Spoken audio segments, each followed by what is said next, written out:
So today we have a one-on-one discussion with the General Gabriel Okola.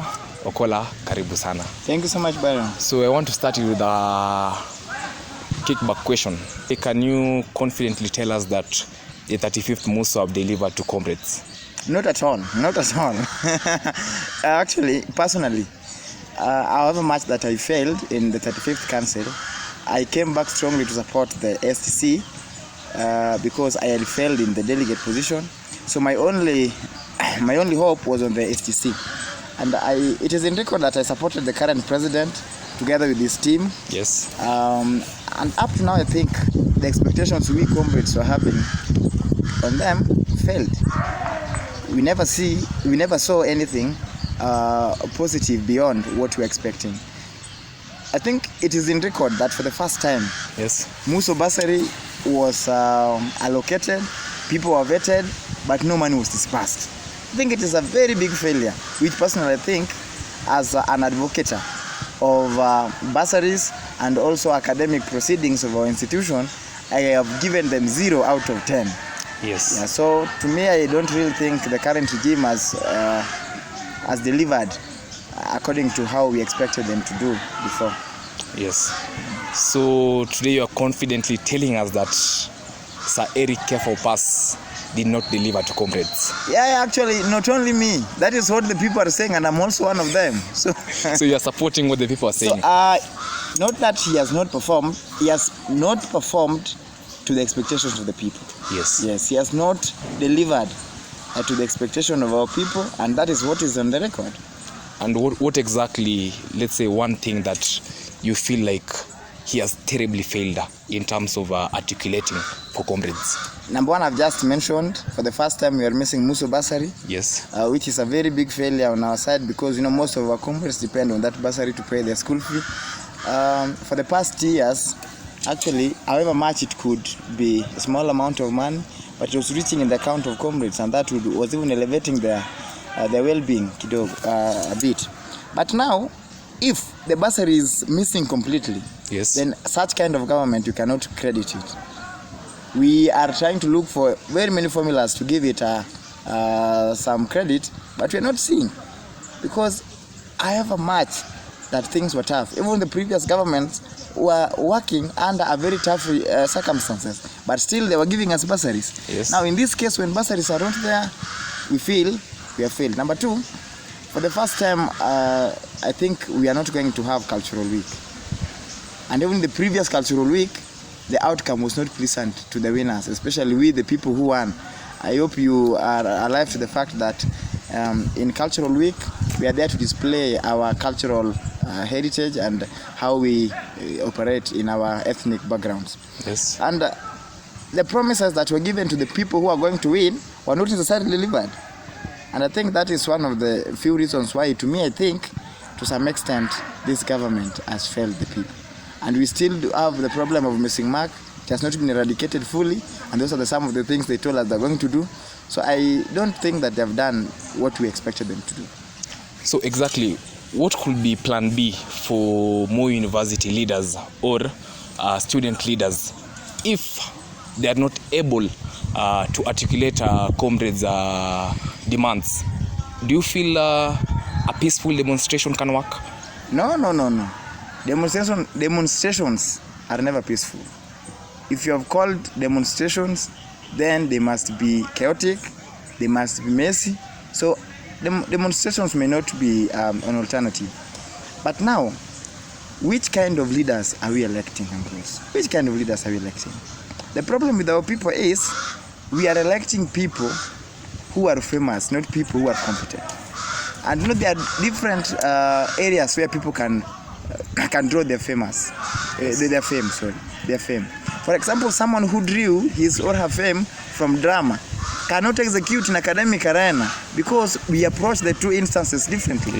You cannot tell me that now, since I'm famous, I'm being elected, then now I can work in any office. For you to work in an office, you must have what it takes to deliver in that particular office. I am expecting us to have leaders who are able to connect even with the external founders, external organizations, to come and lobby for funds on behalf of comrades, so that even if the institution may delay in executing some of its mandate, our student leaders may have their own solutions to the same.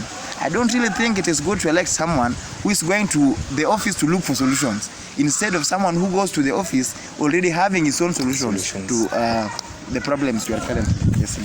Yes. So it is less than a week for the coming MUSO elections, and already the list is out. We have seen Faith Morris is there.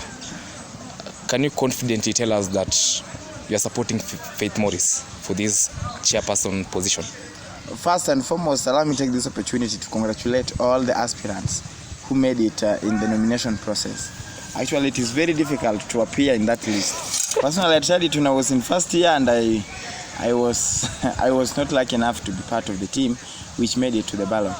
But now for our colleagues who made it to the ballot, I think congratulations to them. Concerning the question you have asked me, I will answer you directly without any fear of contradiction that my candidate, the candidature of Faith Morris or Moi Sirikal, is a candidature which is in line with the will of the people, for the people and by the people. And since, again, I am part of the people, why should I be out of the same? So it is Moi Sirikal through way, 2020. That is what comrades are saying. So unless you have a different opinion, but that is what comrades told me, and I cannot disappoint comrades. Dean of comrades. They told me where we have reached, 35th has not delivered, and we want someone who can make us at least see the progress of where they have left from. They have left at. And I think the only person who can now take us to that particular place is Moi Sirikal. And I'm not saying this because he's coming from main campus or because I know him. Of course, I know all the candidates, and that is why if I am going to decide to support an individual, I have assessed them, and I have seen that one individual can deliver more than the other. Yes. Yeah. So you're not supporting Moi Sirikal since he's coming from main campus. Yeah. You are supporting him because you feel he's competent and he will work. Of course. So can we say that this 36th MUSO and 6th Congress is all about main campus versus annex campus? No, that is a fallacy. That is a fallacy which a few individuals who think that now, since for the first time, actually the reason why this narrative is going on is because for the first time we are seeing a presidential candidate from an affiliate campus, which has never been the case before. For the previous years, we have been having the presidential aspirants coming from main campus, all of them. But now this time, we are having a challenge because one of the presidential aspirants is coming from an affiliate campus. So some few people, of course, yes, think that since we have an aspirant from affiliate campus, then it will be a game between affiliate campuses and main campus, which is a paranoia. It is a fallacy. It can never work. It has never worked, and it can't work. Number two, even in those particular affiliate campuses, there are individuals who believe in the candidature of people who are coming from main campus. At the same time, there are people in main campus who believe in the candidature of people who are coming from affiliate campus. So when you want to say that it is affiliate campus versus main campus, then you are indirectly telling us that now our delegates from main campus should not vote for people from affiliate campus, and vice versa, which is very wrong. Yeah, so all of us are students of Moi University.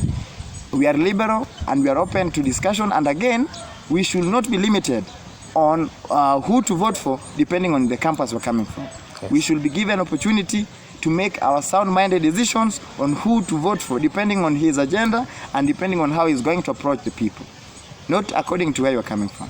Yes. So what can you tell comrades, because they have less than a week for them to choose the delegates and also to choose the SGC? What can you tell comrades in terms of what are they going to look? And tunasemanga lazima viongozi wote mnaweka kwa ratili. What will you tell comrades in order for them to make this time a right decision in terms of choosing the right delegates for them to articulate their grievances?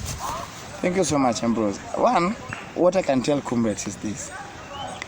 for us to be sure that someone can deliver in a given docket, Yes. first you must know what you have done before, which makes you feel that you can now do something else going forward. The problem with us, and I stated it before when we were beginning this, is that we elect people because they are famous, but we don't elect them because they are competent. And fame can be gotten from anything. Some of us became famous because we knew how to dance. Some of us became famous because we maybe were acting well in our various clubs. But do you think that is an attribute which can help you deliver in an academic office or curriculum? For example, I think first students should look into these particular candidates. Check their track record. What have you done so far? And do you have the potential of continuing with what you have been doing going forward, or you are doing it because you wanted to capture votes? When in the previous governments, I have seen students or aspirants who are very vibrant when they want votes, and they automatically become dormant after they have been elected. So that one we must also look at it in a very deeper and detailed way. Lastly, I think people are aware of the problems they are facing. They have gone through the manifestos of different or various aspirants. They know which aspirant is in line with their problem. Which aspirant has manifestos which are in line with what they want. If they have gotten that person, so be it. So those are the exact words of General Gabriel Okolla. Let's finish by asking you this question. You have less than 2 months kumalize your 4-year course in Moi University. And what plans do you have come 2027? Oh, thank you so much. Thank you very much. One, it is always not in our jurisdiction as human beings to anticipate the future, but it is good to give our wish, because as an individual you must be ambitious. Yes.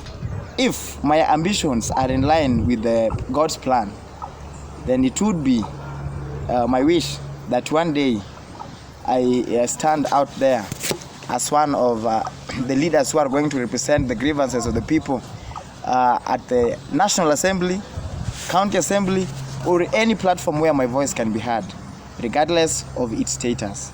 So my ambition is, may I one day thrive in the political field of our country.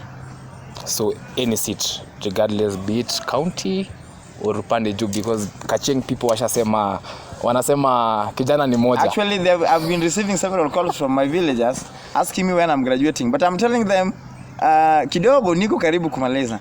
So I think after completing my studies, I will go back to them to seek further guidance and directives. Okay. So asante sana Gabriel Okolla for having you today. So comrades will decide. Thank you so much. Come 18th of October and come is it 25th for the SGC? I think it is 24th. 24th. Yes. Comrades will decide nani ametosha. But we wish comrades all the best in terms of choosing a competent leader who is going to serve them. Maybe if to conclude, Byron, I can tell comrades that one, they have all the powers to choose whoever individual they want to be in any position. But they should know that the same power which they have can either save them or make them get into the worst condition ever. One of the famous individuals once said that power belongs to the people, and the people themselves own the fire. But if they decide to take the fire and burn their backs using that same fire they are holding on their hands, then they will have no option but to sit on their blisters. And you know how painful blisters are. So they have the liberty to decide on who is going to lead them.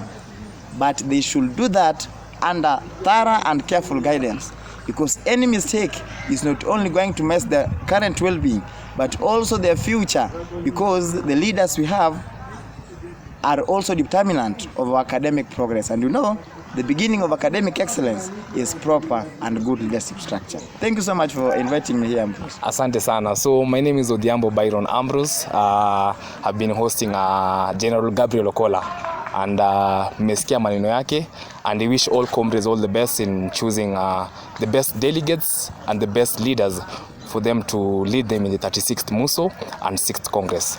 Asante sana. Thank you so much, Ambrose.